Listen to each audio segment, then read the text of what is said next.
ಸ್ನೇಹಿತರೆ ನಮಸ್ಕಾರ, ಹೇಗಿದ್ದೀರಾ ಎಲ್ಲರೂ? ಸ್ನೇಹಿತರೆ, ಯಾರಾದರೂ ಮೊದಲನೇ ಬಾರಿ ನಮ್ಮ ಚಾನಲ್ಗೆ ನೋಡ್ತಿದ್ರಿ ಸಬ್ಸ್ಕ್ರೈಬ್ ಮಾಡ್ಕೊಳ್ಳಿ, ಹಾಗೆ ಪಕ್ಕದಲ್ಲಿ ಕಾಣುವಂತಹ ಬೆಲ್ಲೈಕನ್ ಒತ್ತಿ ಅಂತ ಹೇಳ್ತಾ, ಸ್ನೇಹಿತರೆ ಈ ವಿಡಿಯೋದಲ್ಲಿ ಪ್ರತಿಯೊಬ್ಬರಿಗೊಂದು ಒಳ್ಳೆಯ ಸಂದೇಶ ಇದು. ಅದು ಏನಂತ ಹೇಳಿದ್ರೆ, ಪ್ರತಿಯೊಬ್ಬರು ಮನೆ ಸದಸ್ಯರೆಲ್ಲ ಕೆಲವೊಂದು ಮನೆಗಳಲ್ಲಿ ಬೆಳಗ್ಗೆ ಆದ ತಕ್ಷಣ ತಿಂಡಿ ತಿಂದ್ಕೊಂಡು ಪ್ರತಿಯೊಬ್ಬರು ಕೆಲಸ ಕಾರ್ಯಗಳಿಗೆ ಹೊರಡೋಗ್ತಾರೆ. ಹೋದ್ಮೇಲೆ ಕೇವಲ ಮನೆಯಲ್ಲಿ ಒಬ್ಬರ ಇಬ್ಬರು ಮಹಿಳೆಯರು ಇರೋದು ಸಹಜವಾಗಿರುತ್ತೆ. ಸುಮಾರು ಜನ ಮನೆಗಳಲ್ಲಿ ಈ ರೀತಿ ನಡೀತಾ ಇರುತ್ತೆ. ಆದರೆ ಈಗಿನ ದಿನಗಳಲ್ಲಿ ಈ ದರೋಡೆಕೋರರು, ಕಳ್ಳತನ ಮಾಡೋಂಥವ್ರು ಒಂದು ಅಫ್ಸಿಯಲಾಗಿ ಅವರು ಶೈಲಿ ಬದಲಾವಣೆ ಮಾಡಿಕೊಂಡು ಕಳ್ಳತನ ಮಾಡೋದು ಒಂದು ಹೊಸ ಸ್ಕೀಮ್ ಥರ ಮಾಡ್ಕೊಂಡು ಹೋಗಿದ್ದಾರೆ. ಅದು ಏನಂತ ಹೇಳಿದ್ರೆ, ಈ ಹಿಂದೆ 4 ದಿನದ ಹಿಂದೆ ಉಡುಪಿನಲ್ಲಿ ಅದೇ ಥರ ಒಂದು ಘಟನೆ ಚಿತ್ರರಂಗ ಶೈಲಿಯಲ್ಲಿ ನಡೆದಿದೆ.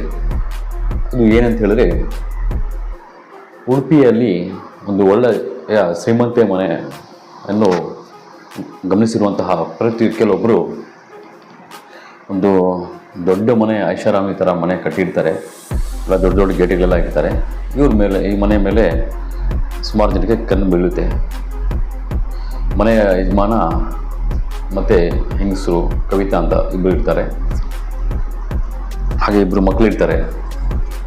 ಮನೆ ಯಜಮಾನ ಬೆಳಗಿನ ಕೆಲಸಕ್ಕೆ ಹೊರಡೋಗ್ತಾರೆ. ಹಾಗೆ ಮನೆ ಹೆಂಗಸು ಕವಿತಾನವರು ಇಬ್ಬರು ಮಕ್ಕಳಿಗೆ ಶಾಲೆಗೆ ಕಳಿಸ್ಬಿಟ್ಟು 8:15 ಮನೆಗೆ ಬಂದು ಸೇರ್ಕೊತಾರೆ. ಅದನ್ನೆಲ್ಲ ಗಮನಿಸಿದ ಕೆಲವೊಂದು ಗ್ಯಾಂಗ್ 2 ಕಾರಲ್ಲಿ, ಒಂದು ಒಳ್ಳೆ ಐಷಾರಾಮಿ ಥರ ಕಾರುಗಳಲ್ಲಿ 2 ಕಾರಲ್ಲಿ ಬಂದು 8-9 ಜನ ಮನೆಯ ಮುಂದೆ ಬಂದು ಗೇಟ್ ಹೊಡೆಯೋದು ಶುರು ಮಾಡ್ತಾರೆ. ಅವರ ಶೈಲಿ ಹೇಗಿರುತ್ತೆ ಅಂದರೆ, ಒಂದು ಏನೋ ಇಡಿ ಅಥವಾ IT ಅಧಿಕಾರಿಗಳ ರೀತಿಯಲ್ಲಿ ಅವರ ಶೈಲಿ ಇರುತ್ತೆ. ತುಂಬ ಚೆನ್ನಾಗಿ ಮಾಡಿಕೊಂಡು ಅಫಿಷಿಯಲಾಗಿ ಯಾವ ರೀತಿ ಅಧಿಕಾರಿಗಳು ಡ್ರೆಸ್ ಕೋಡ್ ಇರುತ್ತೋ ಆ ರೀತಿ ಡ್ರೆಸ್ ಕೋಡ್ ಹೊಂದು, ಅದರ ಜೊತೆಯಲ್ಲಿ ಒಬ್ಬ ವ್ಯಕ್ತಿ ಪೊಲೀಸ್ ಅಧಿಕಾರಿಯ ಡ್ರೆಸ್ಸನ್ನು ಹೊಂದಿರ್ತಾನೆ. ಮೊದಲು ಆ ಪೊಲೀಸ್ ಅಧಿಕಾರಿಯು ಗೇಟ್ ಹತ್ರ ಹೋಗಿ ಗೇಟ್ ಹೊಡಿತಾನೆ. ತದನಂತರ ಎಲ್ಲರೂ ಹೋಗ್ತಾರೆ. ಆದರೆ ಒಳಗಡೆ ದೊಡ್ಡ ಮನೆ ಆಗಿರುತ್ತಲ್ವ, ಹಾಗಾಗಿ ಗೇಟಲ್ಲಿ ಹೊಡೆಯೋದು ಕವಿತಾ ಅವರು ಗಮನಿಸಲ್ಲ. ಮತ್ತು ತುಂಬ ಜೋರಾಗಿ ಹೊಡಿತಾ ಇರ್ತಾರೆ. ತಕ್ಷಣ ನೋಡ್ತಾರೆ ಕಿಟಕಿಯಲ್ಲಿ, ಮತ್ತು CC ಕ್ಯಾಮ್ರಾ ಇರುತ್ತೆ ಅವ್ರ ಮನೆಯಲ್ಲಿ.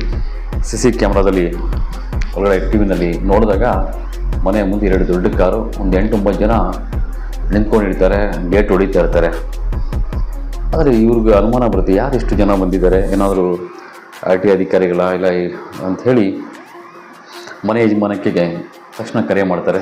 ಈ ರೀತಿ ಮನೆ ಮುಂದೆ ಯಾರೋ 8-9 ಜನ ಬಂದಿದ್ದಾರೆ, ಏನಾದರೂ ಪೊಲೀಸ್ ಡ್ರೆಸ್ಸಲ್ಲಿ ಬಂದಿದ್ದಾರೆ ಅಂತೆಲ್ಲ ಮಾಹಿತಿ ಕೊಡ್ತಾರೆ. ಎಲ್ಲ ಇನ್ಶರ್ಟ್ ಮಾಡಿಕೊಂಡು ಯಾರೋ ಅಧಿಕಾರಿಗಳು ಬಂದುಬಿಟ್ಟಿದ್ದಾರೆ, ಏನು ಮಾಡೋದು ಅಂತ ಕೇಳಿದಾಗ ಆತ ತಕ್ಷಣ ಅವ್ರ ಗಂಡ ಪೊಲೀಸ್ ಸ್ಟೇಷನ್ಗೆ ಕರೆ ಮಾಡ್ತಾನೆ. ನಮ್ಮ ಮನೆ ಹತ್ರ ಹೀಗೆ ನಡೀತಿದೆ ಅಂಥೇಳಿ.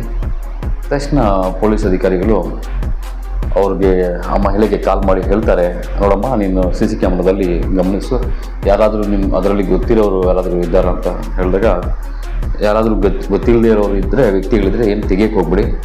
ಯಾರಾದರೂ ಆ ಥರ IT ಅಧಿಕಾರಿಗಳು ಯಾರಾದರೂ ಬಂದರೆ ನಮ್ಮ ಗಮನಕ್ಕೆ ಬರುತ್ತೆ, ನಾವು ಬರೋವರೆಗೂ ಗೇಟನ್ನು ಬಾಗಿಲು ತೆಗಿಬೇಡಿ ಅಂತ ಹೇಳಿ ಗಮನಕ್ಕೆ ತರ್ತಾರೆ ಮಹಿಳೆಗೆ. ತಕ್ಷಣ ಮಹಿಳೆ ಹಾಗೆ ಮಾಡ್ತಾರೆ. ಸುಮಾರು ದೊಡ್ಡ ದೊಡ್ಡ ಗೇಟ್ಗಳು ತೆಗಿಯೋಕ್ಕೆ ಬರಲ್ಲ, ಬಾಗಿಲು ತೆಗಿಯೋಕ್ಕೂ ಬರಲ್ಲ, ಒಳಗಡೆ ಹೋಗೋಕ್ಕೆ ಬಾಗಿಲು ತೆಗಿಯೋಕ್ಕೂ ಆಗಲ್ಲ. ತುಂಬ ಜೋರಾಗಿ ಹೊಡಿತಾರೆ, ಆದರೂ ತೆಗಿಯಲ್ಲ. ತಕ್ಷಣ ಸ್ವಲ್ಪ ಹೊತ್ತಿಗೆ ಇವ್ರಿಗೆ ಡೌಟ್ ಬರುತ್ತೆ, ಎಲ್ಲಾದರೂ ಕಾಲ್ ಕರೆ ಮಾಡಿಬಿಟ್ಟು ಯಾರಿಗಾದ್ರು ಕರೆಸ್ಬೋದು ಅಂಥೇಳಿ ಸುಮಾರು ಒಂದು 15-20 ನಿಮಿಷ ಹೈಡ್ರಾಮಾ ಮಾಡ್ತಾರೆ. ಮನೆ ಸ್ವಲ್ಪ ಇಂಡಿವಿಜುವಲ್ ಆಗಿ ಸೈಡಲ್ಲಿರುತ್ತೆ ಉಡುಪಿಯಲ್ಲಿ.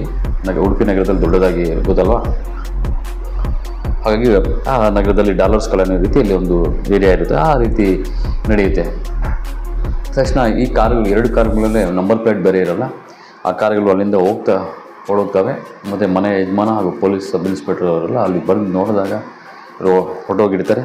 ಆದರೆ ಇವರನ್ನು ಕ್ಯಾಚ್ ಮಾಡಬೇಕಂತ ಸಿ ಸಿ ಕ್ಯಾಮ್ರಾಗಳೆಲ್ಲ ಸಿ ಸಿ ಫುಟೇಜ್ಗಳೆಲ್ಲ ಒಂದು ಟೋಲ್ ಕಡೆ ಎಲ್ಲ ಕೊಟ್ಟಿರ್ತಾರೆ. ಆದರೆ ಇವರು ತಪ್ಪಿಸ್ಕೊಳ್ಳೋಕ್ಕೆ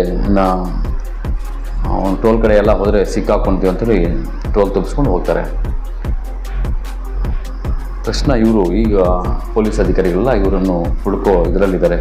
ಸ್ನೇಹಿತರೆ, ಈ ವಿಷಯದಿಂದ, ಈ ಘಟನೆಯಿಂದ ಗಮನಿಸಬೇಕಾಗಿದೆ ಅಂದರೆ, ಮನೆ ಮುಂದೆ ಒಂದು ಕ್ಯಾಮ್ರಾ ಇರೋದ್ರಿಂದ ಒಂದು 10 ಜನ ಪೊಲೀಸರು ಇರೋ ರೀತಿಯಲ್ಲಿ ಆಯಿತು.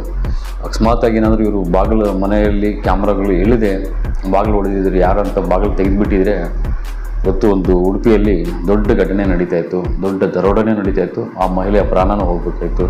ಇಂಡಿವಿಜುವಲಾಗಿ ಒಂದೇ ಒಂದು ಮನೆ ಇದ್ದಿದ್ದು, ಅವರಿಂದ ಯಾರೋ ಅಕ್ಕಪಕ್ಕದವ್ರು ಬಂದಿಲ್ಲ, ಏನೋ ಅಧಿಕಾರಿಗಳು ಅಂದ್ಕೊಂಡಿದ್ದಾರೆ. ಒಂದೇ ಸಲ 8-9 ಜನ ಮನೆ ಒಳಗಡೆ ನುಗ್ಗುತ್ತಾರೆ. ಅರ್ಥ ಮಾಡ್ಕೊಳ್ಳಿ, ನುಗ್ಗಕ್ಕೆ ನೋಡ್ತಾರೆ, ಗೇಟಿಗಳು ತೆಗಿಯಲ್ಲ, ಬಾಗಿಲು ತೆಗಿಯಲ್ಲ. ಹಾಗಾಗಿ ಇದರಿಂದ ಸ್ನೇಹಿತರು, ಇವತ್ತಿನ ದಿನಗಳಲ್ಲಿ ಕಳ್ಳರು ಕಳ್ತನ ಮಾಡೋದ್ರ ರೀತಿಯಲ್ಲಿ, ಭಿಕ್ಷೆ ಕೇಳೋ ರೀತಿಯಲ್ಲಿ, ಮತ್ತು ಈ ಸ್ವಾಮಿಗಳ ರೀತಿಯಲ್ಲಿ ಏನಾದರೂ ವಿಳಾಸಗಳು ನಂಬರ್ಗಳು ಕೇಳೋ ರೀತಿಯಲ್ಲಿ ಮನೆ ಕಡೆ ಬರ್ತಿರ್ತಾರೆ. ಒಬ್ಬೊಬ್ಬರೇ ಹೆಣ್ಮಕ್ಳು ಇರೋದ್ರೆ ಅವ್ರ ಮನೆಗಳಲ್ಲಿ ಒಬ್ಬರಾಗಲಿ ಇಬ್ಬರಾಗಲಿ ತುಂಬ ಎಚ್ಚರ ವಹಿಸಿ. ಯಾವುದೇ ಕಾರಣಕ್ಕೂ ಭಿಕ್ಷೆಗಳು ಬರಲಿ, ಸ್ವಾಮೀಜಿಗಳು ಬರಲಿ, ಏನಾದರೂ ವಿಳಾಸಗಳು ಕೇಳೋ ರೀತಿಯಲ್ಲಿ ಬಂದರೂ ಬಾಗಿಲು ತೆಗಿಬೇಡಿ ದಯಮಾಡಿ. ತುಂಬ ಘಟನೆಗಳು ನಡೀತಿದ್ದಾವೆ.